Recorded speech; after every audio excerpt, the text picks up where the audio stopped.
there are only two things hindering your progress in Astroneer: oxygen and power. What if I told you that I've got a simple trick that's going to solve both of these problems? Well, I do, so let me show you. First step, get QTRTGs. How many do you need? Well, one should be enough, but if you use a hoverboard to explore, then you'll definitely need two. Here's how to get QTRTGs fast.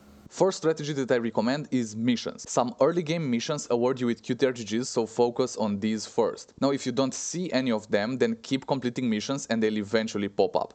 This might be the easiest way to get QTRTGs early game. The second strategy is actually the EXO request platform. It might be worth it to wait for a limited time event to come around. You'll have to complete it and then keep on getting points for the extra tiers. Eventually, you'll also start receiving QTRTGs, but it can take a while. The third strategy that I recommend you try is utilizing the trade platform. If you've reached that point in the game, you can use fault finders and trade them for QTRTGs at the trade platform. It is pretty simple, but you will need to get the fault finders activated first. This is worth doing late game when you don't have any time to wait around for a limited time event. But if I was to recommend any one of those strategies more than the others, it would be the second one. Wait for a limited time event and then complete as many extra tiers as humanly possible. Apart from QTRTGs, you're also gonna get a ton of other cool resources, so this one's really worth it. Now that you've got your QTRTG ready, using whichever one of the strategies I mentioned above, it's time to move on to the second component. This is the second step. Get a portable oxygenator. It might sound easy, but let me walk through the process first. In order to unlock it, you're gonna need 10,000 bytes. If you're struggling with bytes, I've got plenty of videos on the channel to help you with that. But that's not the hard part.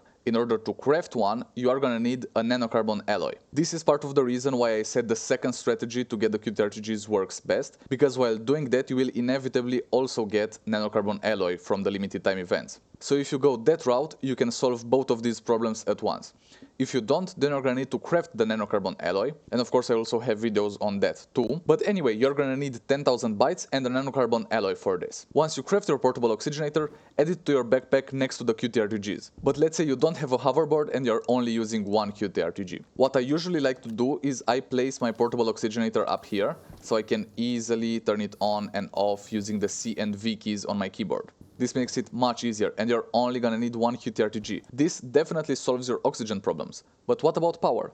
Well, just turn the oxygenator off, and then you can use the QTRTG for whatever you'd like. Use it to get power in your backpack, craft something, dig up terrain, place it on your buggy, on your rover, whatever you want to do. That's why this little trick right here can get you both infinite oxygen and infinite power. Now you can explore any planet in Astroneer without ever having to worry about oxygen or power. If you found this video helpful, then please subscribe. Doing this makes sure you're not gonna miss any upcoming videos, and it also helps me a lot, so I appreciate you for doing that. I've been Games for Life, and I'll see you next time.